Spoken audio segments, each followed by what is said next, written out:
चाहे रविवार की हो, सोमवार की हो, मंगल की हो, बुधवार की हो, गुरुवार की हो, शुक्रवार की हो, शनिवार की हो, कोई भी वार की हो, प्रदोष, प्रदोष काल में शाम का समय सूर्य डूब रहा हो, बस डूबा ही हो, और उस समय पर केवल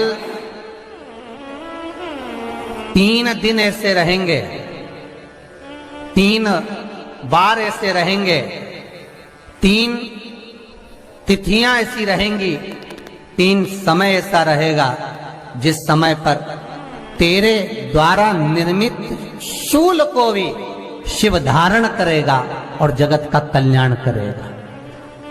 3 दिन, 3 तिथियां, 3 बार, 3 नक्षत्र, 3 घड़ी, 3 पल।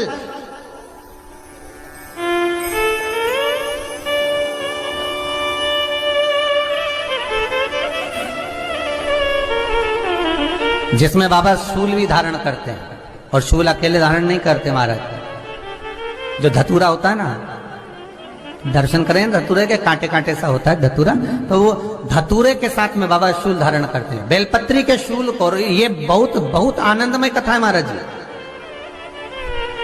जिसके जीवन में हमेशा कांटे ही मिले हैं। बेटी बड़ी हुई तो घर में मायके में दुख देखा, और मायके से गई ससुराल में तो ससुराल में दुख देखा। ससुराल में भी दुख देखने के बाद में भी पति को बहुत कुछ काम खुलवाया, बहुत धंधे खुलवाए, नौकरी लगवाई, पर वो पति बार बार छोड़ कर आ गया, बार बार तकलीफ भोग रहा है, बार बार कष्ट भोग रहा है। फिर थोड़े दिन काम करता है, थोड़े दिन छूट जाता है, फिर व्यापार में बढ़ता है, फिर छूट जाता है, फिर कोई दुकान खुलवाई, थोड़े दिन अच्छी चली, फिर वापस वहीं घर पर आकर बैठ गया। अर्थात उसके जीवन में वो शूलता चल रही है। तो बाबा देवाधिदेव महादेव कहते हैं, ये 3 घड़ी, 3 पल, 3 नक्षत्र, 3 समय, 3 दिन में जो शूल मुझे समर्पित करता है, उसके जीवन से मैं शूल हटा देता हूं। वो 3 दिन लिखे स्कंद पुराण।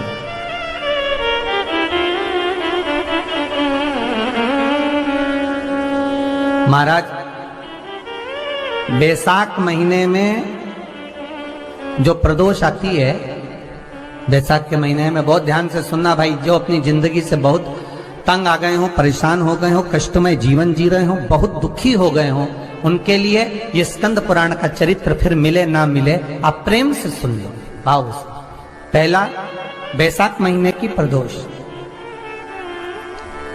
चाहे वो शनिचरी प्रदोष हो, चाहे रविवार की हो, सोमवार की हो, मंगल की हो, बुधवार की हो, गुरुवार की हो, शुक्रवार की हो, शनिवार की हो, कोई भी वार की हो, पर बैसाख महीने की प्रदोष, प्रदोष काल में शाम का समय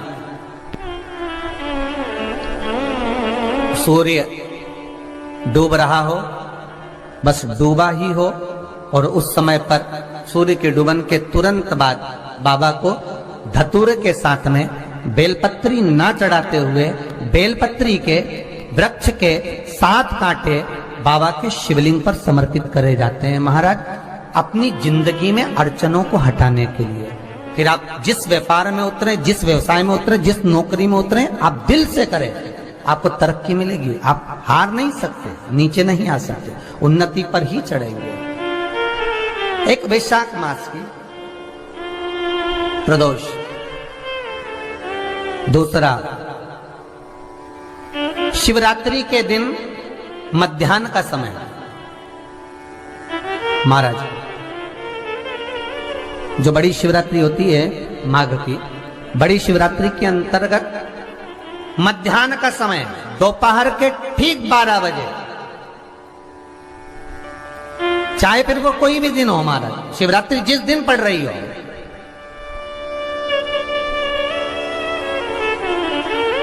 उस दिन भी धतूरे के साथ बाबा को 7 कांटे बेलपत्री के वृक्ष के समर्पित होते हैं महाराज। इसमें आप ये वाले जो कांटे हैं, जो शिवरात्रि के दोपहर 12 बजे वाले हैं, अगर कोई मदिरा पीने वाला हो, व्यसन में डूबने वाला हो, कोई जुआ खेलने वाला हो, कोई गलत वैश्यावृत्ति करने वाला, या अपने मार्ग से विचलित कोई व्यक्ति है, उसके लिए भी ये कांटे बहुत काम आते हैं महाराज।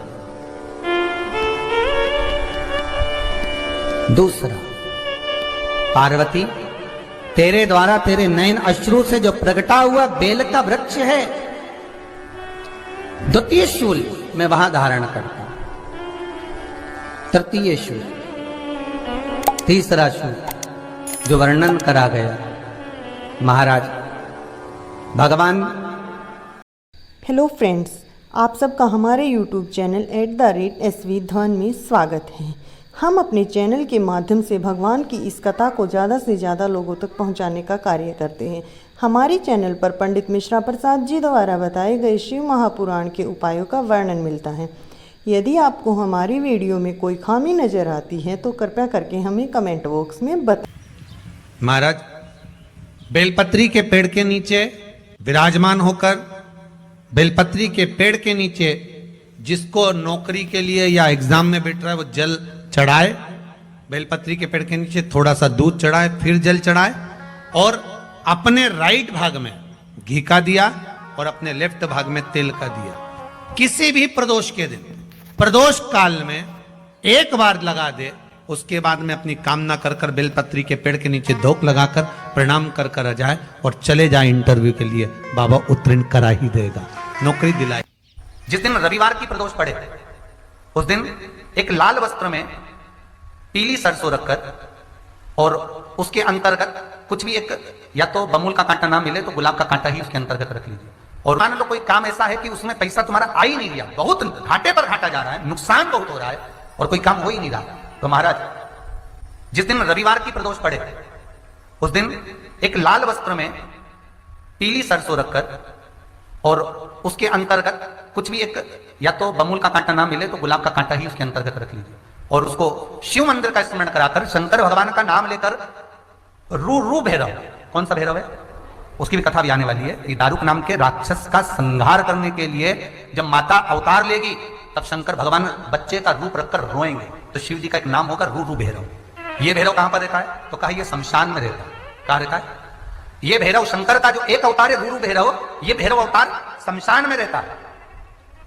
तो इस भैरव का काम क्या है तो कहा शमशान में, शमशान की जो अग्नि होती है भले की लकड़ी रहे, भले उसमें कोई पदार्थ डाले ना डाले, थोड़ी देर में वो अग्नि रू आवाज, हल्की सी शमशान की जो अग्नि जलती है उसमें एक आवाज आती है।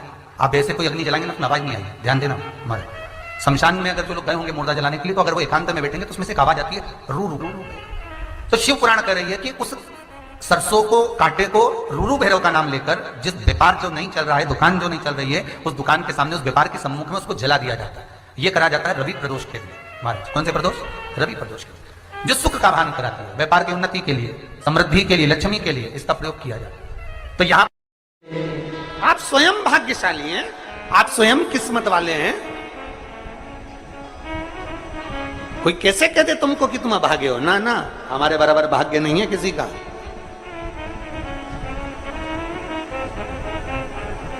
तुम्हारी ग्रह खराब है,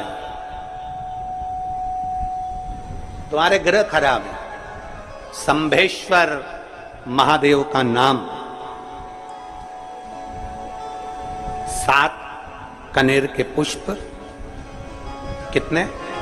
7 कनेर मान लूंगा। ये रोड पर जो जाते हो डिवाइडर में पीला पीला फूल लंबा, जो कि पशु पक्षी कोई नहीं खाता, जहरीला फूल माना जाता है, कनेर के 7 फूल, एक बेलपत्र। जिस समय पर कनेर का फूल बेलपत्र के साथ चढ़ाया जाएगा तो 7 कनेर के पुष्प सीधी बेलपत्र पर आपको रखना, 2-3 प्रदोष कर कर देखना।